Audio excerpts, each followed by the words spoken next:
மகாபாரத போரில் கிருஷ்ணர் ஏன் தேம்பி தேம்பி அழுதார் என்று தெரியுமா?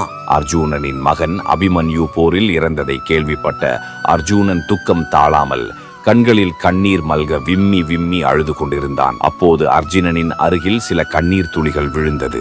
அர்ஜுனன் சற்று திரும்பி பார்த்தான்.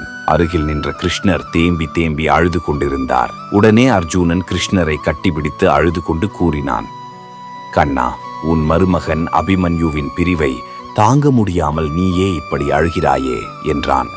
கிருஷ்ணர் அர்ஜுனனிடம் கூறினார், அர்ஜுனா, நான் அபிமன்யு இறந்த துக்கத்தால் அழவில்லை. உன்னிடம் கீதை உபதேசம் செய்ததை நினைத்து வெக்கத்தால் அழுகிறேன் என்றார். அர்ஜுனன் காரணம் கேட்டான். கிருஷ்ணர் கூறினார், அர்ஜுனா, மனிதர்களின் உடல் வெறும் மாயை, ஆன்மா மட்டுமே உண்மை என்று உபதேசம் கூறினேன். ஆனால் நான் கூறிய கீதையை அதற்குள் மறந்து இப்படி அழுகிறாய் என்றார். அர்ஜுனன் கூறினான், கிருஷ்ணா, தாங்கள் அனைத்தையும் துறந்த கடவுள், அதனால் உங்களுக்கு துக்கம் உண்டாகாது. ஆனால் நாங்கள் மானிடர்கள் எங்களால் துக்கத்தை வெளிக்காட்டாமல் இருக்க முடியாது என்றான். உடனே கிருஷ்ணர் அபிமன்யுவின் ஆன்மாவை அர்ஜுனனின் முன் வரவழைத்தார். அபிமன்யுவை பார்த்த அர்ஜுனன், என் அன்பு மகனே, என்னை விட்டு சென்று விட்டாயே என்று கூறி அழுது கொண்டு கட்டிப்பிடிக்க சென்றான்.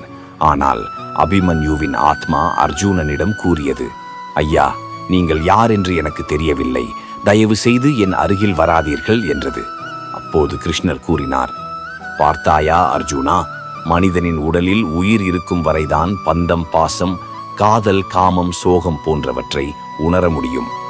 ஆனால் உடலில் இருந்து உயிரானது பிரிந்துவிட்டால்தான் ஒரு ஆன்மா என்ற உணர்வு மட்டுமே இருக்கும். அர்ஜுனா, நீ அழ வேண்டும் என்றால் இதோ அபிமன்யுவின் பூத உடலை கட்டியணைத்து அழுது உன் துக்கத்தை போக்கிக்கொள். ஆனால் நீ அழுவது அபிமன்யு உணரமாட்டான் என்றார் கிருஷ்ணர்.